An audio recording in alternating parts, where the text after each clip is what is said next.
Hey guys! So, welcome back to Tiff Talks 22. We are here, guys, today to discuss our next installment of the Heal With Me series that we've been doing, where we kind of walk through each of the chakras. So, today we are finally going to tap into, haha, get it? I didn't even mean to do that.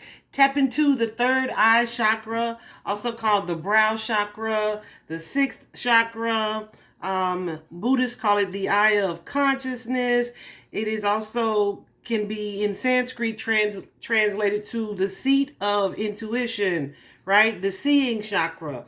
Um, it's pretty interesting. It's a little interesting. I feel like I feel like it got more interesting just seeing what the balance and imbalances are, because at some point in our lives, each of these chakras, right? Especially if you are not a person that meditates consistently, but even that with your day-to-day life experiences, right? Your chakra balance is going to fluctuate. You know what I'm saying? So it'll be you could feel super tapped in one day and then not so much the next. Like, it just depends. But we're gonna get into that. I do want to tell you guys that I am still offering personal readings. So definitely DM me on any of my social media platforms or email me at tifftalks22@yahoo.com. I had to think of my email address. Y'all, it's a lot going on in this head of mine. Yesterday was so psychically interesting. I learned a lot. Like, God just be, what? Like, what? Like, the more I learn and grow about myself, like on a personal level, it's pretty amazing. Anyway, that is not why we're here. We're here today to talk about this third eye chakra. Y'all know I don't have a teleprompter or anything. I definitely take a lot of notes, write an outline. But today I feel like it's not really the most disorganized I've ever done this type of video, because I definitely want to do it and get it done. But like, it's just not as neat. So work with your girl. All right, work with your girl. So you guys, most people know the third eye chakra as like the psychic center, right? What is responsible for our intuition, and that is true. It's responsible for your intuition, spiritual communication. So how you receive, divine downloads or messages or intuitive messages, your sense of awareness as well as your sense of perception. It also provides, divine wisdom, knowledge, or insight. When mine first initially like really started to open, like I was like saying stuff, not like incoherent things. It was just like, damn, that was deep. Like that had to come from someone other than me, right? So yeah, it's pretty amazing when it's open and unblocked or whatever. But yeah, it's definitely connected to your psychic abilities here.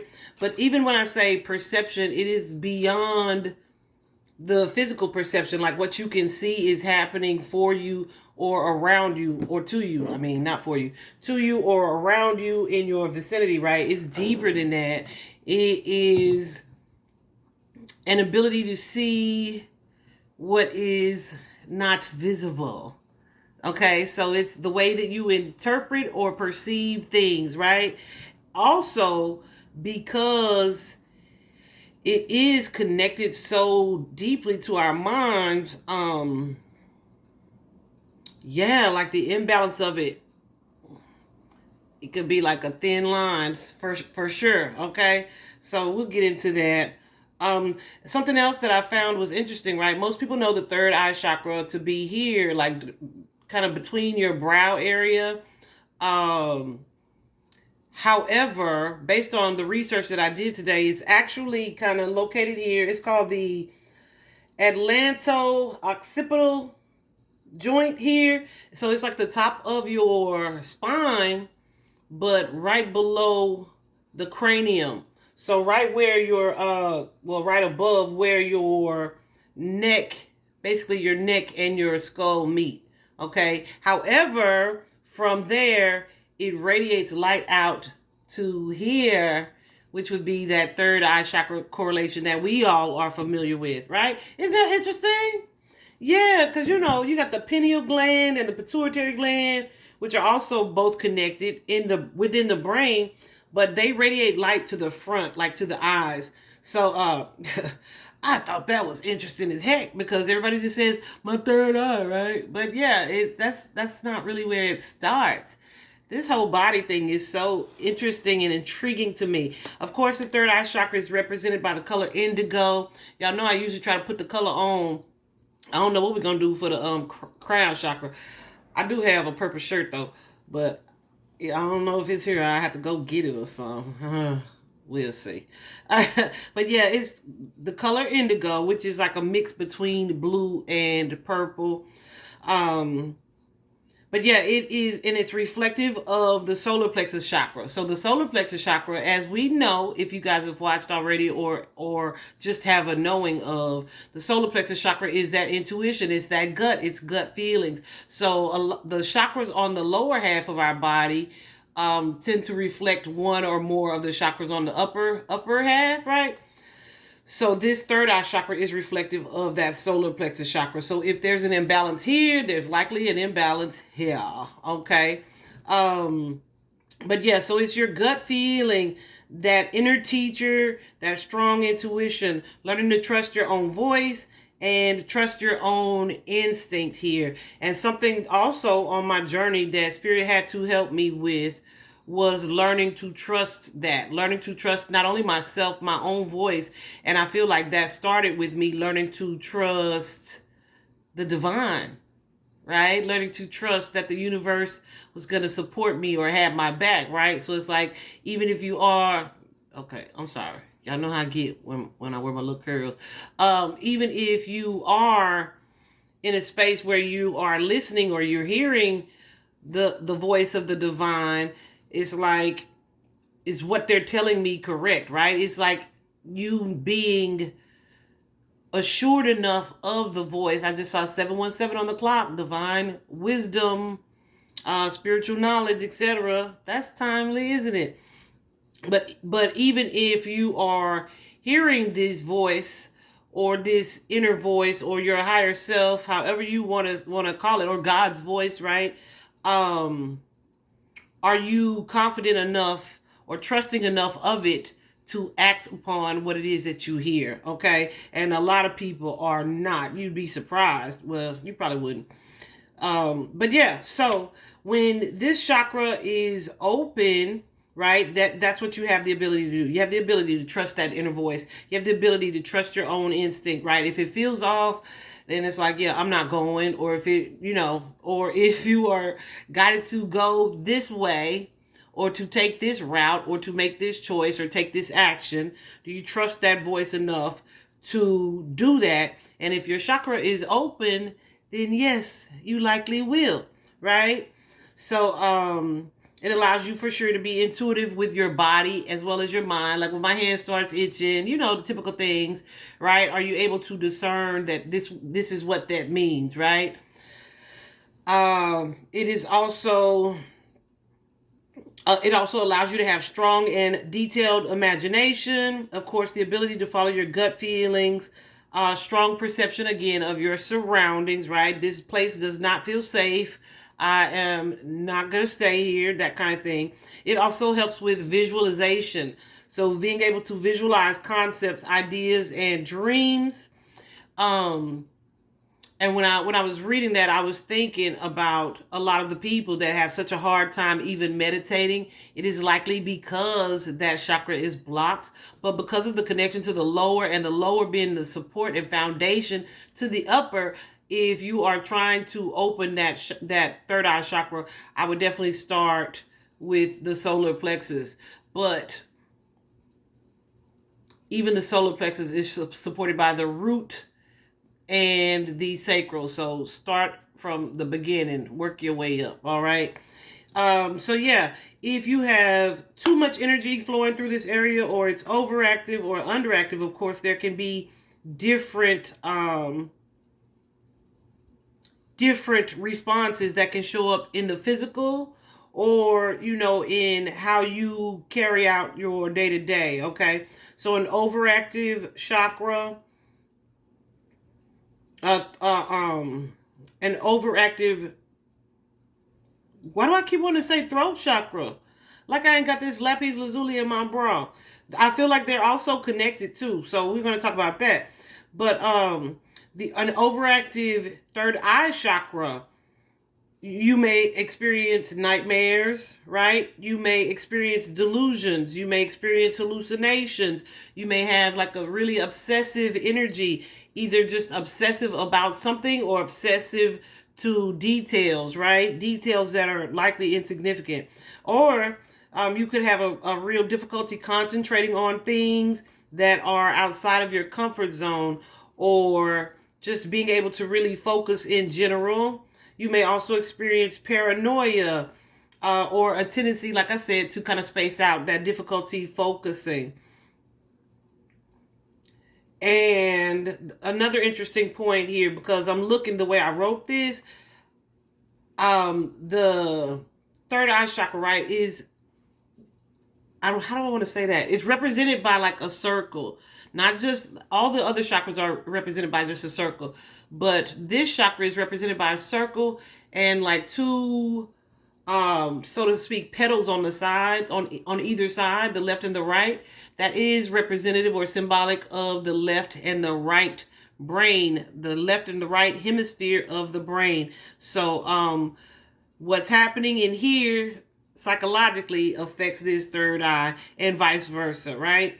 So if it's blocked, you may also physically experience headaches, problems with your vision, because like I said, it goes from this atlanto-occipital, and these are your occipital orbs, right? So it goes from there to there. It's going to affect your eyes. You may have vision problems. You could also have neurological disorders, as this gland is connected to, this chakra is connected to the glands that are within the brain, which is your nervous system, right? So neurological disorders, eye problems, maybe brain disorders, seizures even, definitely psychological issues or mental issues here, such as anxiety and depression, definitely mood disorders, even scalp issues, okay, can be connected to an imbalanced or a blocked third eye chakra.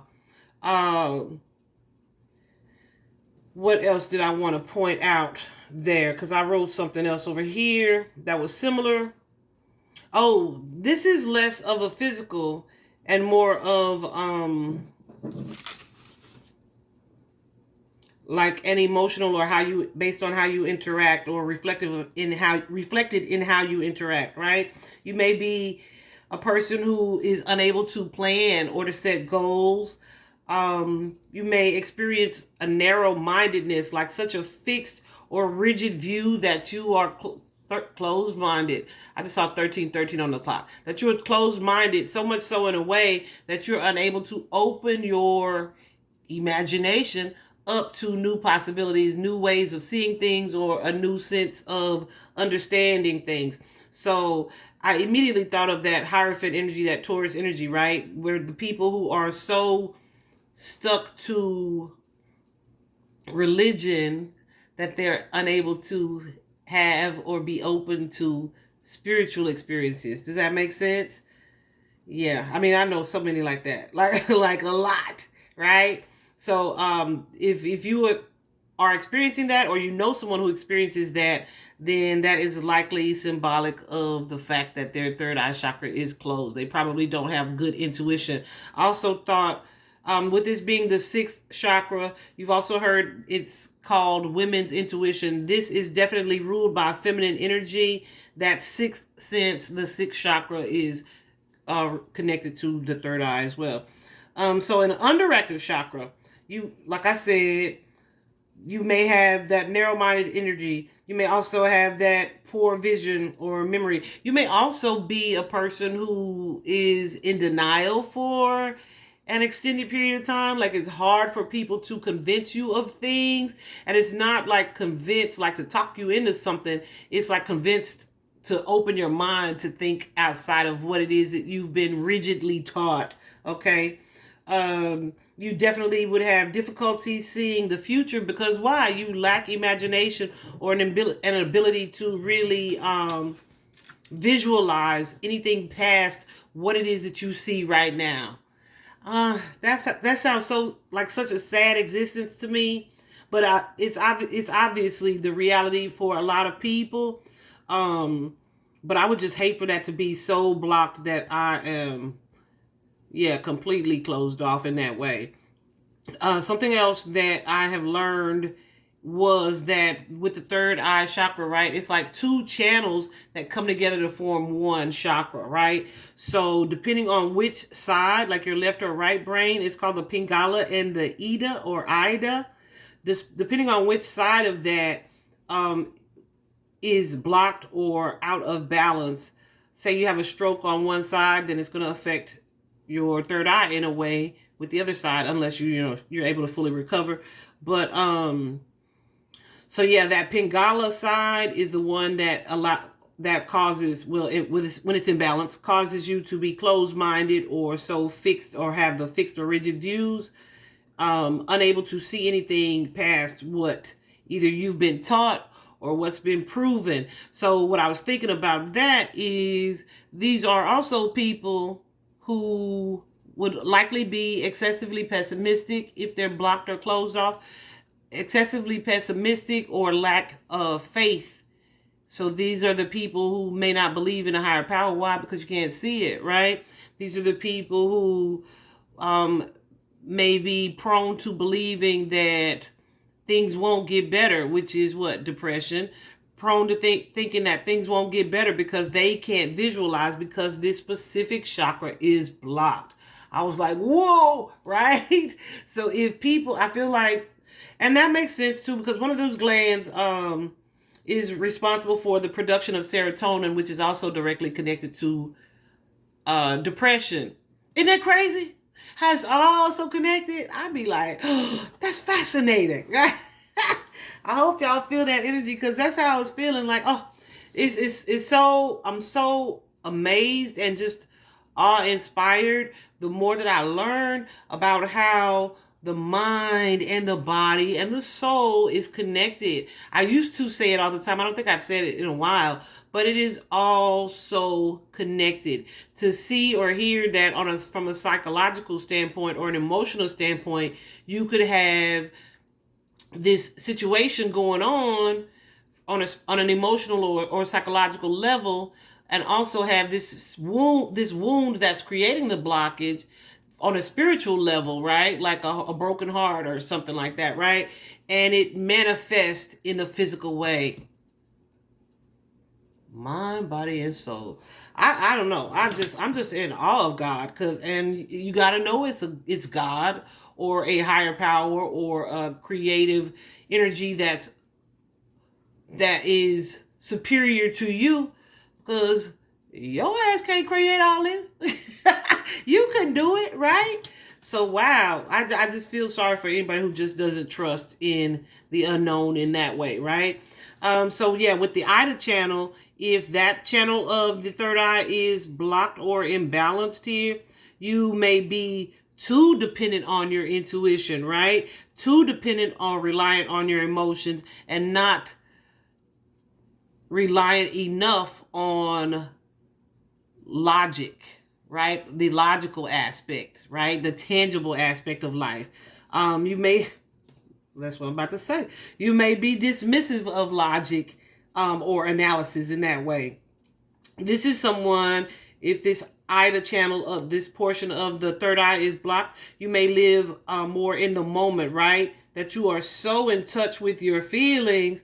You may also be a little bit impractical. And I feel like I've been there as well at the start of my journey when this was first happening, because it's like you are in this space or place of euphoria, so much so you really have to be conscious of grounding your energy, which is also takes me back to the importance of keeping them in balance, right? And being consistent with your meditation. And I was thinking this morning, actually, like, I meditate every day, but my meditation routine is not the exact same every day. And it's simply because of what I was just talking about. Like some days this area may need more attention, or this area may need more attention, right? Because based on our day-to-day and life experiences, we fall out of balance or in or excessive, etc. So it's just really important to incorporate the routine of it, and commit to it. So yeah, there's that. You also, yeah, that energy of the impractical or unrealistic energy can also show up as you kind of living in a fantasy world, right? And again, with an inability to ground your energy. So it's like that spirituality, but amplified in an obsessive way that keeps you from being in touch with reality, which takes me back to the physical symptoms of like mental disorders. So I immediately was thinking of like schizophrenia, dementia, these things, right? Something else though that Spirit showed me, actually, since we on this topic, okay, showed me years ago, a couple years ago, was how our unhealed trauma relates to the development of dementia, right? So it's like, say someone who has been through, you see, it normally shows up in elderly adults. I feel like if it shows up in someone who is young or underage, it's likely they've experienced some traumas in their lives, or carried over from their family or parents epigenetically, their trauma, and so they've experienced all this trauma that they haven't unpacked or released, or not released, let go of. We don't want to release, we don't want it back, we want to let it go or let go of, right? So when we say, oh, I'm fine, I'm healed, I'm moving on, instead of sitting with it, feeling what we feel about it, even acknowledging it that it's there, but we just continue to go on, live our lives, have these experiences, and we're piling on. I feel like, based on what Spirit showed me, was dementia develops because this person hasn't had an outlet. Again, the importance of journaling, the importance of counseling, the importance of speaking your truth so that you don't store or repress all of these experiences, these feelings, these emotions, etc. So there's that. How can we get these things in a balance? Those things that I just said: journaling, counseling, expressing, so that you are not suppressing things that create blockages within you. But specifically for this third eye chakra, of course, you can use crystals. Oh, I'm like, where my crystal at? We have the amethyst here. This is a geode, but we have the amethyst with that purple indigo-ish kind of color. Okay. We also have the clear quartz. I was going to say it's in my bra, but here go one. Can you see it? The light's so bright. We have a clear quartz. The lapis lazuli is definitely in my bosom. We also have the selenite wand here. And this is just a really good energy protector anyway. But it was cool to find out that it was connected to keeping the third eye chakra balance as well. And then if you are a person that likes essential oils, you can use lemongrass, rosemary, patchouli oils for that. Foods are usually the darker foods or dark purple foods. So cacao or dark chocolate, blackberries. And this kind of was whack because I don't like none of these. But so we're going to have to stick with crystals for me. But anyway, cacao or dark chocolate, blackberries, purple sweet potatoes, which, yeah, they have those. Grapes. I love grapes, but grapes don't love me. All right. And chia seeds. So you could definitely do some neat recipes with that. And then there are some yoga poses, but I'm not really into yoga. But you could also just look that up if yoga's your thing. Then, like, yeah, knock it out. Like, y'all have heard the couple times me and my son tried yoga. Baby, it was comedic genius. If we had been recording it, we wouldn't have been able to show the public. But it was fun, though. Anyway, the one last thing about this, the pineal and the pituitary gland, I'm not quite sure. I think it's the pineal gland. Yeah, can develop like calcium spots on this gland. And these are the two glands that are directly connected to your third eye chakra. I'm about to get a little conspiracy theorist on this part right here, right? So, how do calcium spots develop? They develop from the things that we eat, which is why it's super important for you to eat as many like fresh vegetables as possible, or that you can tolerate, or that you desire, etc. The less processed, the better. But also, how much of these things you intake, right? Like you can't avoid processed in this day and age. Well, you could, but you are very, very rare. But just minimize the amount of what you intake. Definitely get some sun. We're having to beg people to go outside, right? Get some sun. It's super healing, super helpful to fight or guard against that. But what I thought was interesting with the conspiracy aspect of it, a couple things. I just thought of one. Fluoride develops or creates calcites, right? There's fluoride in our tap water. There's fluoride in, of course, our toothpaste, and we have a lot of different sources that are common and regularly used that add to these deposits that can build up on these glands that create a blockage of the third eye. I do not feel like that's a coincidence, okay? At all.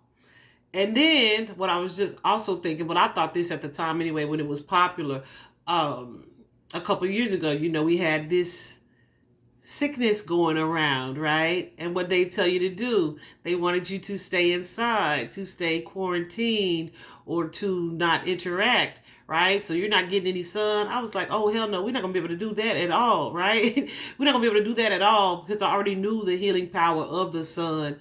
And I value nature. So I feel like part of the restriction, where it may have looked like, oh, let's keep this from spreading, right?